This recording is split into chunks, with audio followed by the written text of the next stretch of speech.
It's not going to be easy, but let's see if we can nature journal on a rainy day in the Amazon. This also happens to be the Napo River near Yasuni National Park, one of the most biodiverse places on the planet. Obviously, I'm going to be using my waterproof paper from my Write in the Rain journal. I'll talk about that more in a minute. This was Saturday, so people are going to market on canoe, a lot of them getting completely drenched in rain. So if they can do it, I can do it too. As soon as we got off the canoe and saw the flooding damage, our guide proceeded to tell us how we were going to need to walk quickly and we couldn't stop for mushrooms, bugs, lizards, frogs, things like that. Basically all the things I want to stop to see. That's what happens when you're trying to nature journal with muggles. But imagine if this trip was just for nature journalers, we would probably never get past the riverbank and we might not have ever left the lodge. So sometimes it's good to practice nature journaling with a group of non-nature journalers and try to go at their pace. As you can see, today it's very wet. It's been raining most of the night today. So I'm going to be using my Write in the Rain with this Prismacolor ebony pencil. It's my preferred technique for when it is raining. I also have this big rubber band. These big rubber bands are super useful, and this is a waterproof sketchbook. I've taken this to small islands in the Galapagos swimming with the book in my mouth. It can be fully immersed. You can see here my tooth marks on it from that last time. So this is a good option for when it's raining. Graphite works better. There are waterproof pins, but I actually don't like those. So we're about to go on a hike right now to a lagoon. It was really interesting to learn that in Yasuni National Park, there's a lot more hills and mountains, and just on the other side of the Napo River from Yasuni, it is very flat. That's where we're walking now, a lot wetter and a lot more palm diversity and palm domination in this forest. Look at all the different palm species that we walked by. Very different, and we are on our way to an oxbow lake, the type of lake that is created when a curve in the river gets cut off from the main river, a very common formation in all of Amazonia.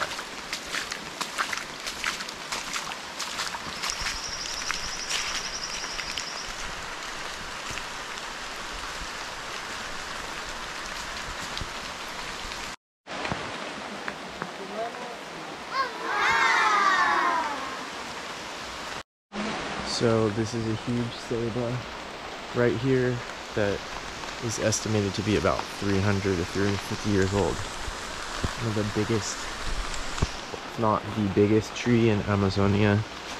Has symbolic significance here. Also in Central America for the ancient Maya, it was the center of the earth, the axis mundi, the connection between the underworld and heaven and earth. So really important tree. If you're going to learn any neotropical tree species, Ceiba pitandra is a worthwhile one to know. It's in the kapok family, the baobab family, understandably, and I think that family has now, the Bombaceae has now been combined with the Malvaceae, which is the cotton family. If you look at the seed pods and the flowers, it makes sense. But to think that that tree, giant tree, is in the cotton family, it's a little bit funny. But yeah, I'm pretty sure they've been placed in the cotton family now. Really tempting to film bridge crossings, but I don't do it anymore. Alright, so I think I'm feeling the Guayusa. We just did a 45-minute walk in the rain, and I'm feeling super energized and soaking wet from the waist down, but super excited. We just got to the laguna here. You can see it opens up there, so we're gonna get on some canoes and explore this lagoon. I'm gonna try to do some sketching, but it's raining pretty hard, so sometimes you have to, you know, set intentions and go easy on yourself. If there's a day where it's fully raining, you know, it's good to try nature journaling in the rain, and I've made probably like 3 videos about it, but sometimes, you know, just take a break and just watch nature too, but be careful not to just always rationalize not nature journaling.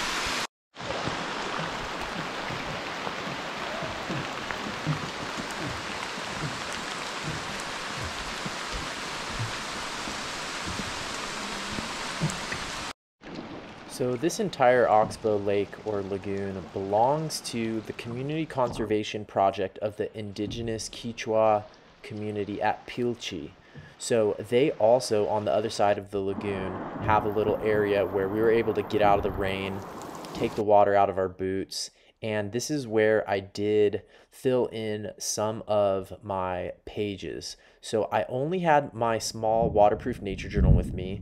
Here you can see some pages I did actually on the canoe. Here is the diagram showing the flat side south of the river and the hilly side north of the river where Yasuni is. And here is a map. This is something I'm trying to work on more. I did this while we were in the slightly protected area, and it shows our whole walk from memory and how we got to this little lodge and dried off there. That's the lagoon where we're about to go for a longer canoe ride once it stops raining. And all of these pages here, these are the ones I did during the lagoon canoe ride. All of these pages I afterwards cut out of this waterproof journal and taped them into my main journal. We saw tons of birds, but you can see by taping these pages in, it creates this insert and keeps the story all in one place. After waiting for the heaviest part of the rain to pass, we went back out to the canoe. The water level had raised significantly, but was still lower than usual. Here you can see some of the what are called Amazonian mangrove trees and also some swamp adapted, really water adapted palms. Look at the mangrove roots here. This whole area was covered in epiphytes too. There was tons of orchids, bromeliads, mosses, and I think to our favor, the rain made it so that way more birds came out once the rain stopped. This area is also where you can see the giant Amazonian otter, the largest otter species in the world. They're known to fight with caimans. Looks like a good place to go for a little swim. Let's see what's under the water.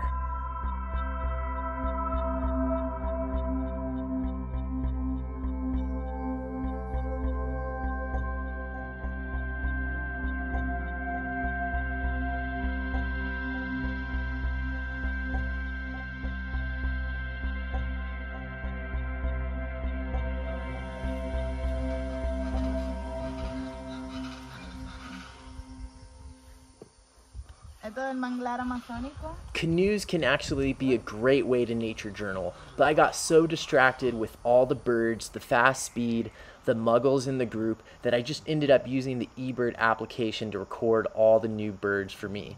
This mangrove was one of the highlights of my trip, and I definitely need to come back here with more time to nature journal. Thanks to all my Patreon members who made this show possible. You can find out more by clicking the link here. Don't miss the other videos in the Yasuni series. See you next week. Bye.